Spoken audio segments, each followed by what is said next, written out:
Cek cek, halo bradku. Di seantero jagat Nusantara, balik lagi bareng kami Santuy Movie yang masih siaga untuk nemenin waktu gabut kalian. Gimana kabarnya? Semoga kalian dan keluarga selalu dan terus dalam kondisi terbaik, oke? Berjudul Overdrive menceritakan aksi kakak beradik dalam mencuri mobil-mobil langka, tapi di suatu momen mereka terpaksa untuk mencuri seluruh koleksi mobil dari seorang mafia. Seru deh ini mah, banyak aksi menegangkan dan mobil-mobil yang super keren nih Brad. Nah, gimana keseruannya? So, biar semangat, mari kita ucapkan sama-sama secara serentak, oke? 1 and 2 and 3, apa? Gaskeun, mantap.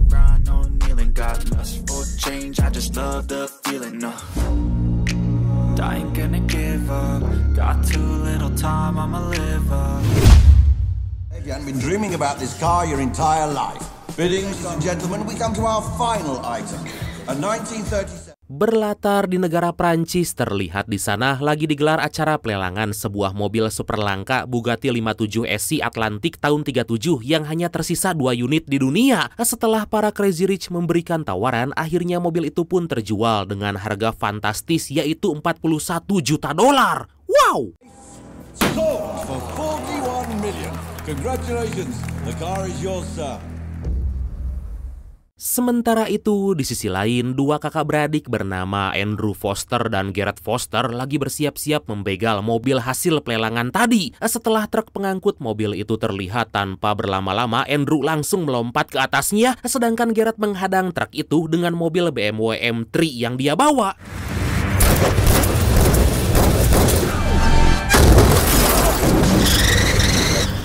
Gak rela jika mobil yang telah dibelinya dicuri begitu aja, si pemilik mobil yang kita sebut aja Asep lah sesuai request langsung menembaki mereka. Tapi sayangnya Andrew dan Garrett yang udah sangat mahir dalam pencurian bisa dengan mudah kabur dan membawa mobil super langka itu.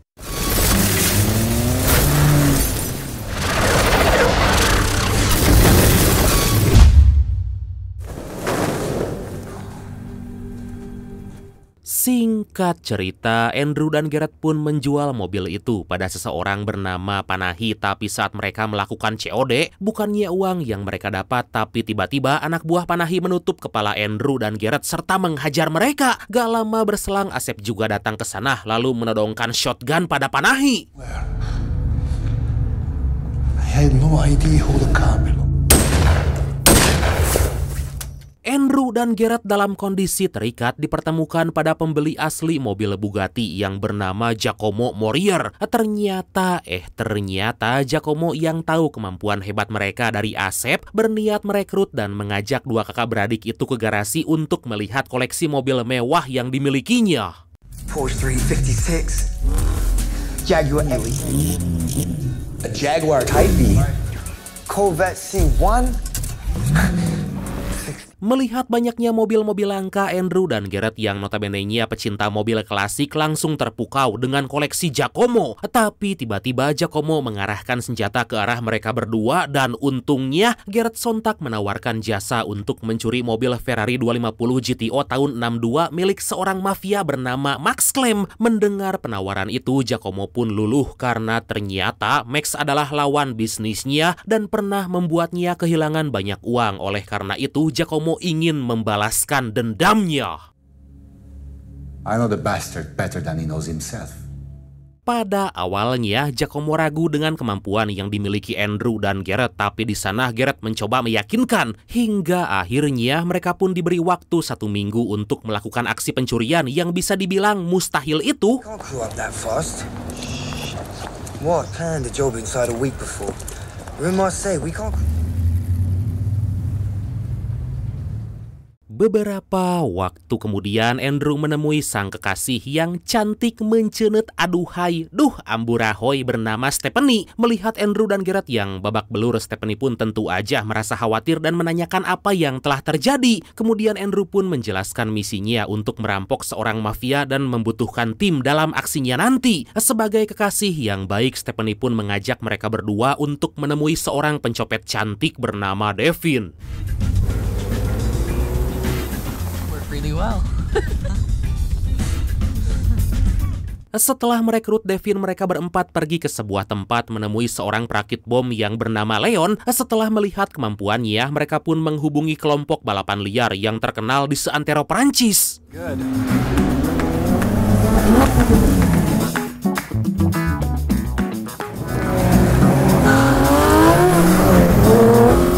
Di tengah pertemuan itu, Devin yang udah cukup mengenal para pembalap langsung menawarkan bayaran sebesar $5.000 per orangnya. Tanpa banyak bicara, keempat pembalap itu pun setuju atas penawaran Devin. $5,000. We're good then.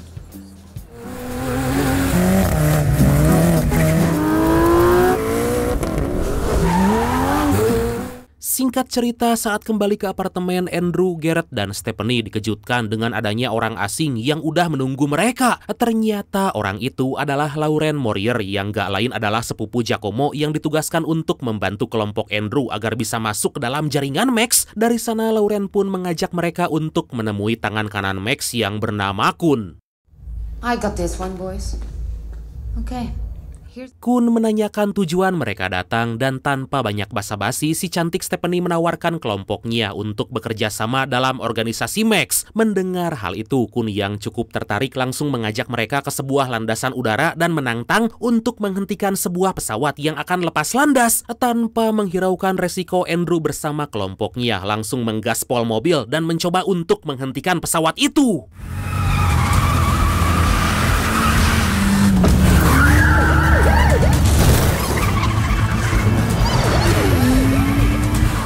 Melihat aksi nekat tersebut, para keamanan di sana gak tinggal diam dan mencoba menghadang kelompok Andrew. Tapi Andrew dan kawan-kawan yang gak mau kehilangan kesempatan langsung melawan hingga membuat pihak keamanan kewalahan.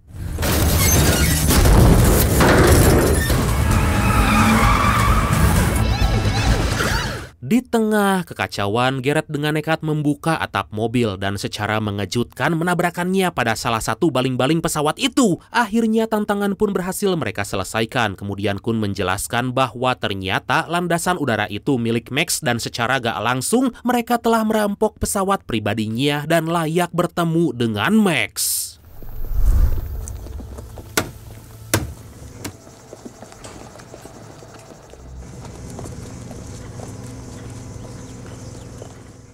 Beberapa waktu kemudian, akhirnya mereka pun bertemu dengan Max Clem yang langsung memuji kelompok Andrew karena keberhasilannya tadi. Garrett mengatakan bahwa kelompoknya bisa menambah koleksi mobil yang dimiliki Max saat ini, tapi tentu aja Max gak langsung percaya dan berkat Andrew yang meyakinkan Max, mereka pun diajak untuk melihat koleksi Ferrari yang dimilikinya.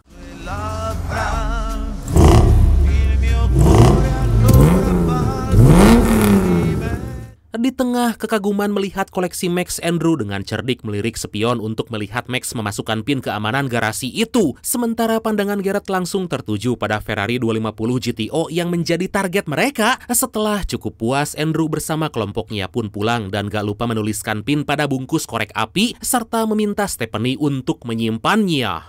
Here, keep this safe. He's a liability.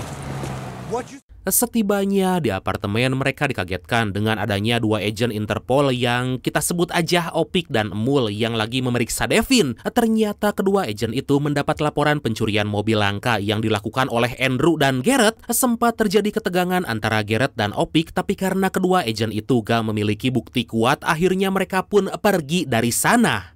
We'll be there when you're not so smart. Melihat hal itu, Lauren yang merasa bahwa misi mereka kali ini telah gagal karena tercium pihak berwajib seketika mengingatkan Andrew. Tapi Garrett langsung mengancam Lauren agar jangan memberitahu Giacomo tentang dua agen Interpol itu.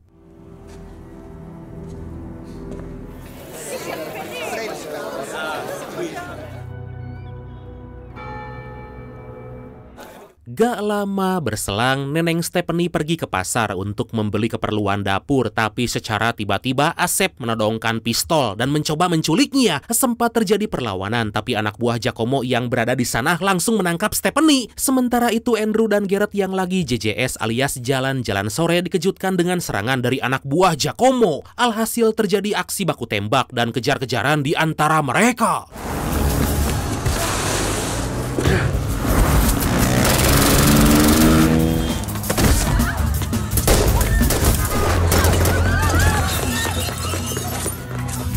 Walaupun kewalahan karena diberondong tembakan atas kerjasama epik, Andrew dan Garrett bisa mengalahkan anak buah Giacomo dan kembali ke apartemen. Tapi setibanya di sana, Devin seketika memberitahu bahwa Giacomo telah menculik Stephanie. Dari sana dengan emosi yang meluap, Andrew langsung mendatangi rumah Giacomo. Watch your manners, boy.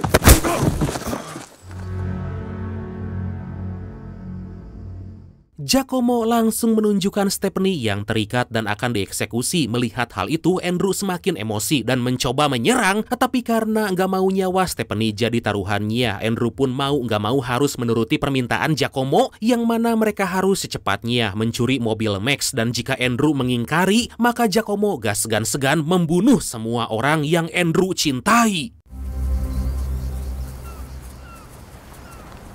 Keesokan harinya, Andrew bersama semua kelompoknya mengadakan pertemuan dengan Giacomo untuk membahas rencana yang akan mereka lakukan. Tapi kemudian, secara gak disangka, Max bersama anak buahnya datang dan mengatakan jika dia udah tahu rencana busuk mereka. Setelah itu, Max pergi kemudian mengatakan bahwa dia akan membuat Giacomo menyesal. I'm sure my cousin will take good care of her.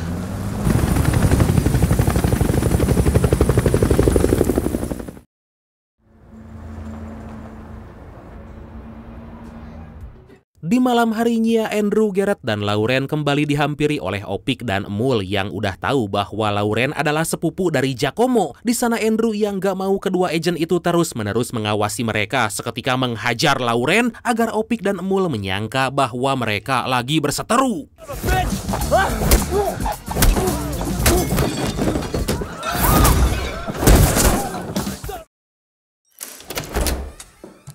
What? What do you want? Singkat cerita, Lauren yang kesal karena perbuatan Andrew masuk ke kamar Stephanie dan mencoba melampiaskan emosinya. Duh, mau diapain tuh neneng Stephanie? Beruntung Stephanie bisa menghadang serangan Lauren sekaligus mengambil kartu akses dari kantongnya.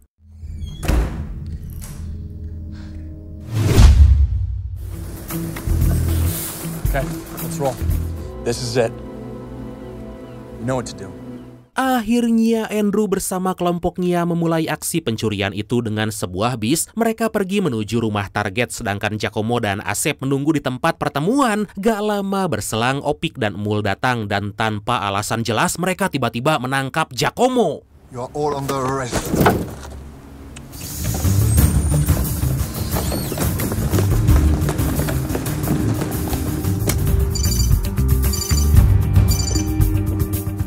Di sisi lain, Andrew dan kelompoknya yang udah sampai secara mengejutkan disambut oleh Stephanie yang mana ternyata target Andrew bukanlah Max melainkan koleksi mobil Giacomo. Waduh, setelah berhasil mengecoh para penjaga di sana, Andrew dan yang lain pun langsung gaspol membawa semua mobil Giacomo.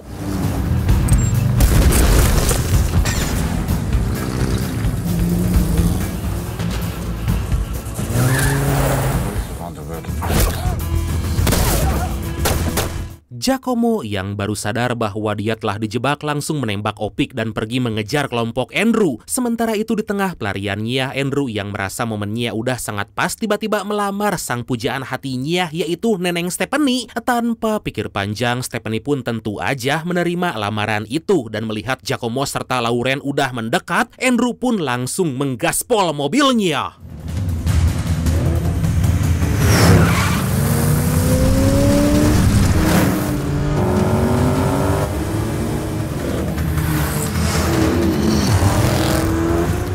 Dalam usaha mengamankan mobil curian, Andrew menyuruh timnya mengambil jalan lain sedangkan dia bersama Garrett akan mengatasi Giacomo serta Lauren. Terjadi aksi kejar-kejaran antara Andrew yang menggunakan Bugatti 57 SC Atlantic serta Garrett yang menggunakan Shelby Cobra 427. Sementara Giacomo menggunakan Maserati Quattroporte 5 serta Lauren yang menggunakan Porsche Carrera 911 berwarna biru.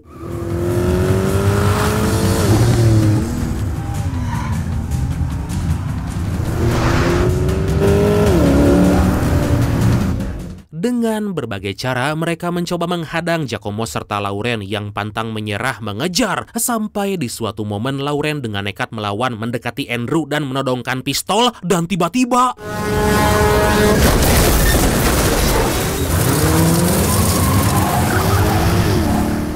Garrett yang merasa gak ada cara lain menyuruh Leon yang ada di sana untuk membuat jebakan bom di jembatan dan meledakannya setelah Andrew melintas. Tapi karena kecerobohannya, mau gak mau Andrew dengan nekat menggaspol mobil hingga akhirnya mereka pun berhasil membuat Giacomo terjebak.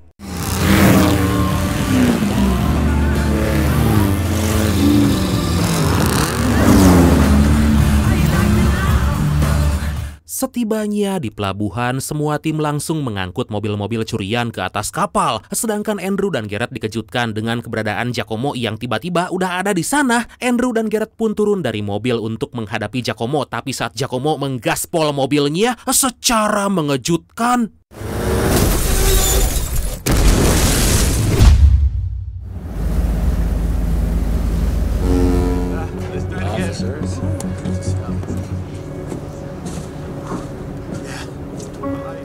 Giacomo serta Asep pun tewas dan ternyata selama ini Andrew bekerja pada Max untuk merampok seluruh koleksi yang dimiliki Giacomo.